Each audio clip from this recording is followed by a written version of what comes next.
Hello student, this is Pankaj Dhiman, faculty member of SBS Law College, Shri Ganganagar. We are studying Code of Social Security 2020 and under which now we are going to start next topic, that is gratuity. तो gratuity को हम यहाँ पे पढ़ेंगे। देखिए मैंने आपको पहले भी बताया है कि कोड ऑफ सोशल सिक्योरिटी 2020 आने से पहले इंडिया में लेबर से रिलेटेड बड़े सारे लॉ थे, जिसमें प्रोविडेंट फंड एक्ट भी था, ग्रेजुटी एक्ट भी था, इसके अलावा आपके पास प्रोविडेंट फंड एक्ट भी था। तो नंबर्स ऑफ एक्ट थे। सोशल सिक्योरिटी उनका मेन पर्पस था, लेकिन नेशनल लेबर कमीशन की रिकमेंडेशन के बेसिस पे सेंट्रल गवर्नमेंट ने इन सभी लॉ को, जो जितने भी सारे लॉ थे सोशल सिक्योरिटी से रिलेटेड इंडिया में एक्ट थे, उनको एक कोड के रूप में इकट्ठा इनको अमेलगमेट जो है आपस में कर दिया। तो ग्रेजुटी से रिलेटेड प्रोविज़न जो दे रखे हैं सोशल सिक्योरिटी कोड में, कोड ऑफ सोशल सिक्योरिटी में, आज इनके बारे में हम यहाँ पे पढ़ेंगे। तो सबसे पहले ग्रेजुटी को समझ लेते हैं कि ग्रेजुटी होती क्या है। देखिए, जब भी कोई एम्प्लॉय जो है लॉन्ग टाइम सर्विस रेंडर्ड करता है अपने एम्प्लॉयर को, तो एम्प्लॉयर जो है उसकी सर्विस जो कि अनक्वेश्चनेबल होती है, क्लीन सर्विस होती है, उसकी सर्विस से वो ये माना जाता है कि वो खुश है और इसके बदले में कुछ उसको रिवॉर्ड देता है, उसी को हम ग्रेजुटी बोलते हैं।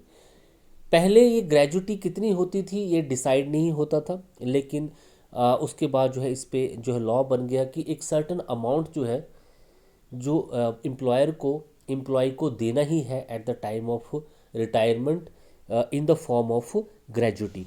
तो ग्रेजुटी बेसिकली क्या है, जो एक एम्प्लॉय ने लॉन्ग टाइम सर्विस रेंडर की होती है एम्प्लॉयर को, उसको क्या मिलता है, इनाम जो है जिसको आप बोल सकते हो मिलता है। तो प्रोविडेंट फंड अलग है, पेंशन अलग है और ग्रेजुटी जो है अलग है। तो यहाँ पे ग्रेजुटी से रिलेटेड क्या प्रोविज़न है कोड ऑफ सोशल सिक्योरिटी 2020 में, उनको आज देख लेते हैं। A provision has been made regarding the payment of gratuity in section 53 of the social security code 2020 and about the determination of amount of gratuity in section 56। तो amount कितना होगा ये भी बताया गया है और उससे रिलेटेड प्रोविज़न जो है वो भी यहाँ पे जो है बताया। First, what is gratuity? The gratuity means such amount which is given to an industrial worker. Gratuity means such amount which is given to an industrial worker as retirement benefit in return for the rendering his unquestionable and clean service in employment for a long period. तो gratuity basically क्या है, एक ऐसा amount है जो कि एक industrial worker को दिया जाता है और ये अमाउंट उसको उसकी अनक्वेश्चनेबल और क्लीन सर्विस के लिए दिया जाता है। The labour law for the benefit of his employer through out his life, the concept of gratuity emerge from the concept. The labour workers का ये जो for the benefit of his employer through out his life, क्योंकि एक labour जो है वो काम करता है, पूरी उम्र काम करता है एम्प्लॉयर के बेनिफिट के लिए, तो वहीं से जो है ये कंसेप्ट निकला है, ताकि इसके बदले में कुछ रिवॉर्ड जो है अब उस लेबर वर्कर को भी वहाँ पे मिले। पेमेंट ऑफ ग्रेजुटी की बात कर लेते हैं यहाँ पे। तो होपफुली आपको ये क्लियर हो गया होगा कि ये जो ग्रेजुटी है ये क्या है। अब पेमेंट ऑफ ग्रेजुटी से रिलेटेड रूल क्या क्या है, इनको हम यहाँ पे समझ लेते हैं।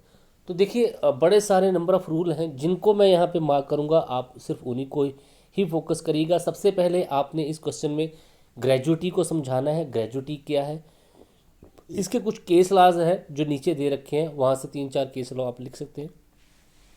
उसके बाद जो है जो मेन प्रोविज़न है जो कि 53 में पेमेंट ऑफ ग्रेजुटी की बात करते हैं, वो आपको यहाँ पे बताने हैं, वो भी आपको इनकी सिंप्लीफिकेशन यहाँ पे करनी है। In section 53 of the social security code 2020 a provision has been made regarding the gratuity. तो ग्रेजुटी से रिलेटेड प्रोविज़न यहाँ पे किए गए हैं। First, the gratuity shall be payable to an employee on the termination of his employment after he has rendered continuous service for not less than 5 year. तो gratuity जो है उस एम्प्लॉय को दी जाती है जो कि उस ऑर्गेनाइजेशन में उस एम्प्लॉयर को अपनी 5 साल की मिनिमम सर्विस जो है दे चुका हो। तो कब ये दी जाती है? कम से कम 5 साल की सर्विस तो उसकी होनी चाहिए। जब उसकी on his superannuation means जब उसकी रिटायरमेंट होने वाली हो, on his retirement or resignation या उसने रेजिग्नेशन दे दिया हो, on his death or disablement due to the accident or disease, उसकी डेथ हो जाती है या फिर एक्सीडेंट या किसी बीमारी से वजह से वो अब काम करने में डिसेबल हो जाता है। On termination of his contract period under the fix term employment, अगर उसका जो टर्म ऑफ एम्प्लॉयमेंट थी वो फिक्स थी तो after the completion of that term, on happening of any such event as may be notified the central government, इसके अलावा और कोई भी ऐसी हैपनिंग जो कि सेंट्रल गवर्नमेंट ने एक इवेंट मान रखा है और उसमें उसकी सर्विस जो है ख़त्म हो जाती है, तो इन कंडीशन में एम्प्लॉय की जब सर्विस टर्मिनेट हो जाती है ड्यू टू सुपरएनुएशन, रेजिग्नेशन की वजह से या डेथ की वजह से या कोई और रीज़न जो है, तब उसको ये ग्रेजुटी जो है सेक्शन 53 के अंडर पे की जाती है। कम से कम 5 साल की सर्विस उसकी यहाँ पे होनी चाहिए।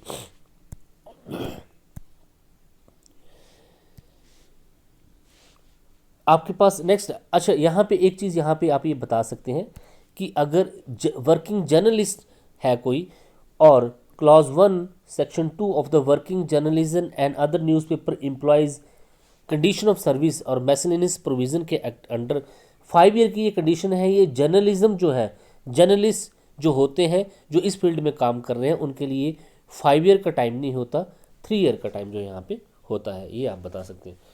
अब सेकंड पार्ट पे आइए। तो फर्स्ट तो आपने देख लिया कि ग्रेजुटी जो है किस कंडीशन में दी जाएगी, on the termination of service पे ग्रेजुटी जो है दी जाएगी और कम से कम 5 साल की सर्विस उसकी जो है वहाँ पे होनी चाहिए।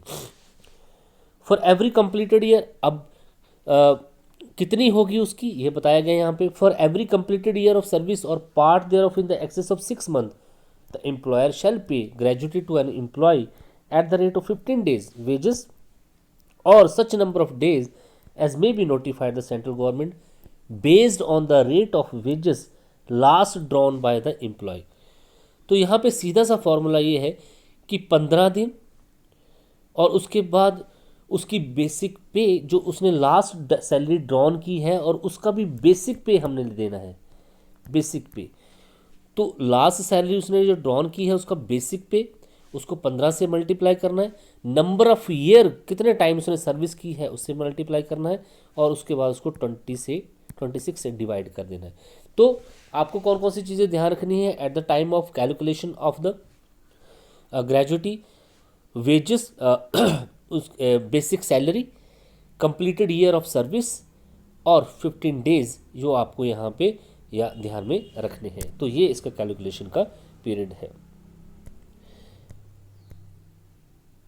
तीसरा पॉइंट जो आपने यहाँ पे बताना है, amount of gratuity payable to an employee shall not exceed such amount as may be notified the central government. Gratuity का अमाउंट जो होगा वो फिक्स्ड है। प्रोविडेंट फंड कितना भी जा सकता है, आपको पता है वो कितना भी हो सकता है, लेकिन अमाउंट ऑफ ग्रेजुटी एक सर्टेन लिमिट से ज़्यादा नहीं हो सकती। इस टाइम पे जो रूल है उसके अकॉर्डिंग 20 लाख से ज़्यादा जो है ग्रेजुटी एम्प्लॉय को पे नहीं करेगा। अगर उसकी 22 होती है तो उसको कम से कम 20 लाख तक की मिल सकती है, इससे ज़्यादा उसको ग्रेजुटी नहीं मिलती है।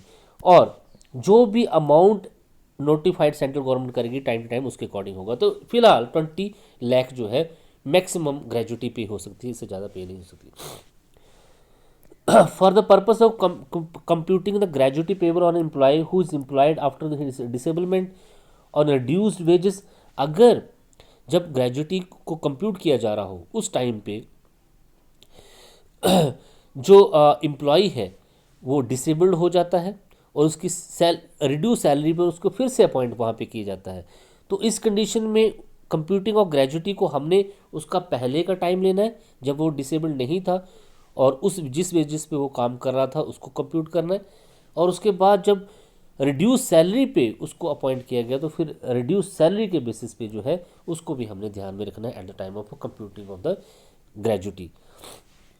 Nothing in this section shall affect the right of employee to receive a better term of gratuity under the award of agreement of contract employer. इसके अलावा कोई बेटर एग्रीमेंट जो है एम्प्लॉयर के साथ होता है ग्रेजुटी से रिलेटेड, वो जो है एम्प्लॉय के राइट को इफेक्ट यहाँ पे नहीं करेगा।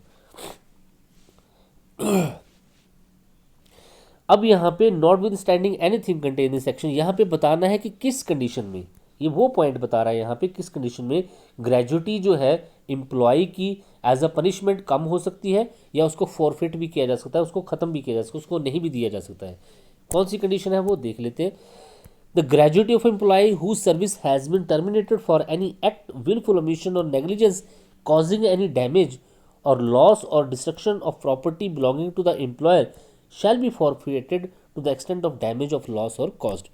तो ग्रेजुटी जो है एम्प्लॉय को जब दी जाती है उसकी सर्विस के टर्मिनेशन पे दी जाती है, और अपनी सर्विस के ड्यूरिंग अगर उसने कोई ऐसा एक्ट उसका ऐसा ओमिशन या कोई ऐसी नेग्लिजेंस की है जिससे एम्प्लॉयर की प्रॉपर्टी को डैमेज हुआ है, लॉस हुआ है, डिस्ट्रक्शन हुआ है, तो उस कंडीशन में उसकी जो ग्रेजुटी है अकॉर्डिंग टू द लॉस और डैमेज जो है कम भी हो सकती है। The gratuity payable to an employee may be wholly or partially forfeited. जो ग्रेजुटी है एम्प्लॉय की वो थोड़ी बहुत या टोटल ही फॉरफिट की जा सकती है, मीन्स की जब्त की जा सकती है, उसको नहीं मिलेगी। If the service of such employee have been terminated for the riotous or disorderly conduct of any other act of the violence of his part. अगर एम्प्लॉय की तरफ से कोई दंगे फसाद हुए हैं या ऑर्डर को फॉलो नहीं किया गया है या उसकी सर्विस जो है सेटिस्फैक्ट्री नहीं है, वायलेंस क्रिएट हुई है, तो उस कंडीशन में उसकी जो ग्रेजुटी है वो होली और पार्शली फॉरफिटेड की जा सकती है। If the service of such employee have been terminated for any act which is constitute an offence involving moral aptitude, या फिर एम्प्लॉय ने ड्यूरिंग द सर्विस जो है कोई ऐसा काम किया है जो कि ऑफेंस है, मॉरल टर्पिड अनैतिक काम किया है, और provided such offence is committed by him is course of the employment, और वो जो इसने ये काम जो ऑफेंस जो किया है ड्यूरिंग द एम्प्लॉयमेंट किया है, तो उस कंडीशन में भी उसकी जो है ग्रेजुटी जो है वहाँ पे फॉरफिट की जा सकती है। बाकी आपने यहाँ पे और कुछ नहीं देखना है। आगे यहाँ पे केस लॉ है। ये केस लॉ आप स्टार्टिंग में जब ग्रेजुटी को आप डिफाइन कर रहे हैं उस टाइम पे भी आप लिख सकते हैं। It is worth mentioning here that the gratuity legislation is welfare legislation. Code of social security का पर्पस ही क्या है कि वेलफेयर करना लेबर का। तो जब आप ग्रेजुटी से रिलेटेड लेजिस्लेशन करते हैं तो एक आप वेलफेयर लेजिस्लेशन कर रहे हैं। It provisions are suppose to provide social security. इसका पर्पस क्या है? सोशल सिक्योरिटी प्रोवाइड करना। Ahmedabad private primary education association versus administration officer. It means objective should be reward the employees who work in honesty, efficiency and credibility and benefit the employer। ये उसको दिया जाता है, इस ऑब्जेक्ट से ये रिवॉर्ड दिया जाता है एम्प्लॉय को क्योंकि उसने अपनी सर्विस ऑनेस्टी के साथ, पूरी कार्यकुशलता के साथ, पूरी क्रेडिबिलिटी के साथ और एम्प्लॉयर के बेनिफिट में उसने काम किया है। जय हिंद इंडस्ट्रीज लिमिटेड वसी विलास विठल राव के केस में ये बोला गया। It is statutory right of the employee to receive gratuity, not a bail out. ये कोई दान नहीं है, दैट इज़ द राइट, कानूनी अधिकार है ग्रेजुटी लेना। Balbir Kaur versus steel authority of India cases में बोला गया। It is a legal obligation of the employer to pay gratuity irrespective of his financial position. अगर एम्प्लॉयर की फाइनेंशियल सिचुएशन ठीक भी नहीं है उसके बावजूद भी ये उसकी लीगल ऑब्लिगेशन है कि वो ग्रेजुटी को पे करें। इस तरीके से बड़े सारे केस लॉ यहाँ पे हैं जिनको आप देख सकते हैं। Determination of amount of gratuity. तो अमाउंट ऑफ ग्रेजुटी का निर्धारण कैसे होगा ये सेक्शन 56 में जो है बता रखा है यहाँ पे, इसको आप देख लेते हैं। A person who is eligible for the payment of gratuity under this chapter or any person authorise in writing or act on his behalf shall send a written application to the employer with such time in such form as may prescribe the appropriate government for a payment of such gratuity। तो अगर किसी employer की जो है employee की service terminate हो गई है तो वो खुद या उसका ऑथराइज कोई भी पर्सन जो है एक एप्लीकेशन लगाएगा एम्प्लॉयर को उस टाइम के अंदर उस तरीके से जिस तरीके से एप्रोप्रिएट गवर्नमेंट जो है बताएगी। As soon as gratuity become payable, the employer shall, whether an application referred in subsection 1 has been made, not determine the amount of gratuity and give notice in writing to the person to whom the gratuity is payable and also to competent authority specify the amount of gratuity so determine। तो जैसे gratuity आपकी जो payable हो जाएगी, employer shall whether an application referred in subsection 1 has been made or not determine the amount of gratuity and give notice. तो यहाँ पे फिर एम्प्लॉयर जो है वो ग्रेजुटी को जो है डिटर्मिन कर लेगा और नोटिस सेंड करेगा एम्प्लॉय को कि वो अपनी जो है ग्रेजुटी जो है वो डिटर्मिन हो गई है, उसको ले सकता है। The amount shall arrange to pay amount of gratuity within 30 days, 30 days के एप्लीकेशन लगाने के 30 डेज के अंडर जो है ये जो ग्रेजुटी जो है एम्प्लॉय के अकाउंट में आ जानी चाहिए। If the amount of gratuity payable under subsection 3 is not payable by the employee within the period, जो टाइम यहाँ पे बताया गया था उसमें अगर ये ग्रेजुटी पे नहीं होती है, the employer shall pay from the date on which the gratuity become payable to the date on which it is paid simple interest, such rate not exceeding the rate notified the central government from time to time for the repayment of the long term deposit। तो अगर 30 दिनों के अंदर उसकी gratuity पे नहीं की जाती है तो फिर जिस दिन से उसकी ग्रेजुटी जो है वो मिलना स्टार्ट हुई थी, पेबल हुई थी, उस दिन से लेके जब उसकी एक्चुअल में पे की जाती है उसके बीच में जो simple interest central government decide करेगी उस सिंपल इंटरेस्ट को भी उस एम्प्लॉयर को पे करना पड़ेगा। If there is any dispute as to the amount of the gratuity, अब ग्रेजुटी से रिलेटेड एम्प्लॉयर और एम्प्लॉय के बीच में कोई जो है यहाँ पे डिस्प्यूट क्रिएट हो जाता है under this chapter, the admissibility of any claim or any relation to an employee for a payment of gratuity or person entitled to receive a gratuity, the employer shall deposit with the competent authority such amount as he admit to the payable to be the gratuity। अगर कोई यहाँ पे कोई dispute related to gratuity हो जाता है तो उस कंडीशन में एम्प्लॉयर जो है उस ग्रेजुटी को जो है कॉम्पिटेंट अथॉरिटी को पे करेगा, कॉम्पिटेंट अथॉरिटी फिर उसको पे करेगी आगे। Whether there is a dispute with regard to any matter or matter specified in clause A, the employer, employee or any other person raising a dispute may make an application to the competent authority in form of prescribed by the appropriate government for the deciding the dispute। तो यहाँ पे competent authority tribunal भी यहाँ पे है जहाँ पे इस डिस्प्यूट को एम्प्लॉयर या एम्प्लॉई अगर उनमें कोई डिस्प्यूट हो जाता है ग्रेजुटी से रिलेटेड तो वो एप्लीकेशन लगा सकते हैं कॉम्पिटेंट अथॉरिटी मीन्स ट्रिब्यूनल को, जहाँ पे वो इस डिस्प्यूट को सॉल्व करेंगे और रिवॉर्ड जो जहाँ पे किसी भी पार्टी को दे सकते हैं। The competent authority shall after the inquiry and after giving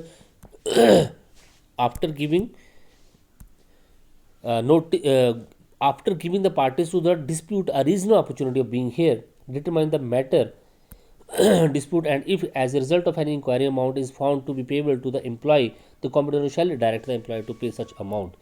तो यहाँ पे जो कॉम्पिटेंट अथॉरिटी है जहाँ पे ये जो एप्लीकेशन लगाई गई है डिस्प्यूट को सॉल्व करने के लिए, वो कॉम्पिटेंट अथॉरिटी दोनों पार्टीज़ को अपनी अपनी बात रखने का मौका देगी, अपॉर्चुनिटी ऑफ बीइंग हियर्ड दोनों, और मैटर को सुनेगी, डिटर्मिन करेगी, और उसको लगता है कि कुछ अमाउंट जो है बनता है आफ्टर इंक्वायरी एम्प्लॉय को देना, तो वो एम्प्लॉयर को यहाँ पे ऑर्डर करेगी कि ये अमाउंट जो है एम्प्लॉय के अकाउंट में डाले या उसको दे। The competent authority shall pay the amount deposit including the excess amount if any deposit by the employer to the person entitled to. तो कॉम्पिटेंट अथॉरिटी जो है पे करेगी अमाउंट जो होगा, क्योंकि ये जो अमाउंट जो है एम्प्लॉयर जो है कॉम्पिटेंट अथॉरिटी को देगा और वो फिर जो है इसको जाके एम्प्लॉय को दे देगी। इसके अलावा ये अमाउंट किसको पे किया जाएगा, या तो एप्लीकेंट को दिया जाएगा, अगर एप्लीकेंट की डेथ होगी तो जो उसका नॉमिनी होगा उसको ये अमाउंट दे दिया जाएगा। कॉम्पिटेंट अथॉरिटी जब इस डिस्प्यूट को सॉल्व कर रही होगी तो उसके पास सिविल कोर्ट की वो सारी पावर होंगी, जिसके बारे में हम पहले भी डिस्कस कर सके हैं कि वो किसी इन्फोर्सिंग अटेंडेंस करा सकती है, एग्जामिनिंग और ऑथ कर सकती है, कोई भी डॉक्यूमेंट को प्रोड्यूस करने के लिए बोल सकती है, एफिडेविट एविडेंस जो है ऑन एफिडेविट ले सकती है, कोई भी कमीशन इशू कर सकती है, एग्जामिनेशन ऑफ विटनेस जो यहाँ पे कर सकती है। और कॉम्पिटेंट अथॉरिटी की जो एक कार्रवाई है ये एक जुडिशियल कार्रवाई मानी जाएगी under section 193 and section 228 of the purpose of Indian penal code के अंडर ये एक जुडिशियल कार्रवाई मानेगी। इट मीन्स कि ये जुडिशियल कार्रवाई मानी जाएगी, और अगर यहाँ पे ऑर्डर को फॉलो नहीं किया जाता है ट्रिब्यूनल के कॉम्पिटेंट अथॉरिटी के तो फिर ये कोड ऑफ कंडेम्प्ट भी माना जा सकता है। अगर कॉम्पिटेंट अथॉरिटी के ऑर्डर से डिस्प्यूट को जो ऑर्डर दिए हैं उससे अगर कोई भी पार्टी जो है एग्रीव्ड है या पीड़ित उसको लगता है कि डिसीजन सही नहीं है तो 60 डे के अंडर जो है कॉम्पिटेंट गवर्नमेंट जो अथॉरिटी जो बनाई गई है वहाँ पे अपील जो है कर सकती है। The appropriate government or appellate authority, as a case may be, may after giving a parties to the appeal a reasonable opportunity being heard, confirm the modify the receive. तो appropriate authority और appellate authority जो बनाई गई है, उस competent authority के decision के against जो appellate authority बनाई गई है वो दोनों parties को सुनने के बाद कोई भी decision जो है वहाँ पे दे सकती है। तो ये है आपके पास ग्रेजुटी। तो ग्रेजुटी जो है आपने यहाँ पे समझी। Thank you so much.